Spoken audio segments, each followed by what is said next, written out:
मित्रों, जब हम रामायण की घटनाओं पर गौर करते हैं तो मन में स्वाभाविक प्रश्न उठता है। अगर रामचंद्र जी भगवान थे तो उन्होंने इतना कुछ क्यों होने दिया?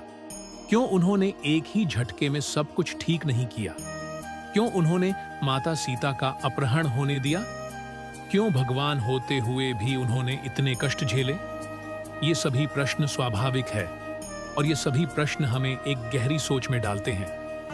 तो चलिए मित्रों, हम जानने का प्रयास करते हैं कि आखिर ये सब क्यों हुआ और कैसे हुआ।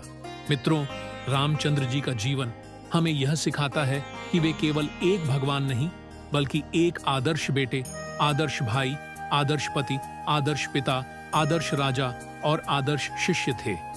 देवों के देव देव महादेव ने स्वयं इस बात के प्रमाण है कि अगर कोई भी मनुष्य सारी दिशाओं में आदर्श परिस्थिति रखेगा तो वे स्वयं उसके लिए चलकर धरती पर आएंगे। मित्रों, इसी वजह से महादेव स्वयं 11 रुद्र अवतार लेकर हनुमान जी के रूप में अवतरित हुए और उन्होंने राम जी को हमेशा अपने से ऊंचा स्थान दिया तथा वे खुद भी राम नाम का जाप करने लगे। आज तक भी हनुमान जी को अपने से ज्यादा राम नाम प्रिय है। ऐसा माना जाता है जहां भी राम नाम का उच्चारण होता है वहां हनुमान जी खुद आ जाते हैं और राम नाम को प्रेम पूर्वक सुनते हैं। मित्रों, राम जी के वजह से ही हनुमान जी धरती पर आए और कलयुग में हनुमान जी सबसे प्रभावशाली देवता है क्योंकि वे बहुत जल्दी अपने भक्तों की विनती सुनते हैं और उनके कष्टों को दूर करते हैं। मित्रों, राम जी ने अपने जीवन में जो भी कठिनाइयां झेली वे सभी हमें सिखाने के लिए थीं। उन सभी घटनाओं का उद्देश्य मनुष्य को शिक्षा देने का था। उनका वनवास, सीता जी का अपहरण और भरत का त्याग, ये सब घटनाएं केवल उनके दिव्य धर्म का प्रमाण थीं, जिससे हर मनुष्य को शिक्षा मिल सके कि उसे अपना जीवन कैसे बिताना चाहिए ताकि उसे भोग और मोक्ष दोनों की प्राप्ति हो सके। मित्रों, जब राम जी को अपनी सौतेली मां के कहने पर वनवास मिला तो उन्होंने बिना किसी विरोध के 14 वर्षों का वनवास स्वीकार किया। चलते समय उन्होंने सबसे पहले चरण स्पर्श करके उन्हें सम्मानित किया ताकि उन्हें आत्मगिलानी ना हो और राजा होने के बावजूद वे वन में अपना जीवन बिताने चल दिए। यह उनकी विनम्रता और आदर्शता को दर्शाता है। सीता जी का अपहरण होने पर राम जी ने समुद्र देव से मार्ग देने की प्रार्थना की। पूरी तरह से सक्षम होने के बावजूद उन्होंने 3 दिनों तक समुद्र देव की आराधना की। इतनी विनती करने के बावजूद जब समुद्र देव ने रास्ता नहीं दिया तब राम जी ने अपने धनुष उठाया, जिससे भयभीत होकर तुरंत समुद्र देव प्रकट हुए और उन्होंने वनार सेना का समुद्र पर आगे बढ़ने का मार्गदर्शन करा। रावण, जो देवों के देव महादेव का भक्त था, उसे भोग और मोक्ष दोनों को प्राप्त करने का आश्वासन मिला था।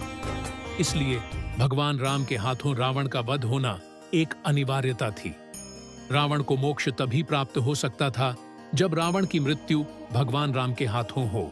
जब रावण का वध हुआ तब राम जी ने लक्ष्मण जी से कहा, जाओ इन विद्वान से कुछ सीख कर आओ। लक्ष्मण जी ने अपने भाई की आज्ञा का पालन किया, लेकिन जब वह लौटे तो उन्होंने कहा कि उन्हें कोई शिक्षा नहीं मिली। राम जी ने पूछा, तुम कहां खड़े थे? लक्ष्मण जी ने उत्तर दिया, मैं रावण के सिर के पास खड़ा था।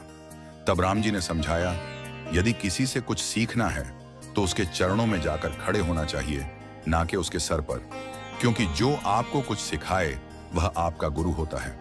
इस संवाद में हमें यह सीख मिलती है कि ज्ञान केवल उच्च स्थान पर खड़े होने से नहीं बल्कि विनम्रता से प्राप्त होता है।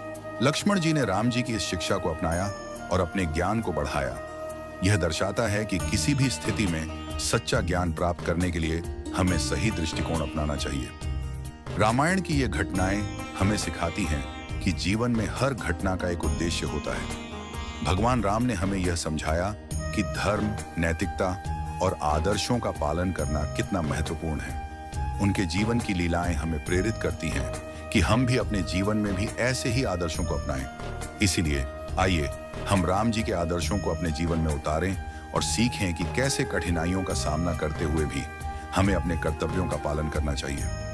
रामायण की यह कहानी हमें हमेशा याद दिलाती है कि सच्ची शक्ति और ज्ञान विनम्रता में है। मित्रों, इतिहास भरा पड़ा है ऐसी घटनाओं से जहां पर एक भाई दूसरे भाई की गर्दन सिंहासन के लिए काट कर दी, परंतु जब राजा राम वनवास पूरा करके अयोध्या लौटे तो राजा भारत उनके स्वागत के लिए खड़े थे और आते ही उनसे विनती करी कि वे अपना राजपाट संभाले। राजा भारत कभी राजगद्दी पर नहीं बैठे। उन्होंने हमेशा राजा राम की चरण पादुका सिंहासन पर रखकर राजपाट संभाला और समय आते ही उसे अपने भाई भगवान राम को सौंप दिया। मित्रों, रामायण से हमें अद्भुत शिक्षा मिलती है कैसे हम आदर्श जीवन जी सकते हैं। अगर हम राम जी जैसे आदर्शों को अपने जीवन में अपनाएंगे तो निश्चय ही हनुमान जी हमारे जीवन में भी आएंगे। हम आशा करते हैं कि ये वीडियो आपको पसंद आया होगा। आपका पूरा वीडियो देखने के लिए हृदय की गहराइयों से धन्यवाद।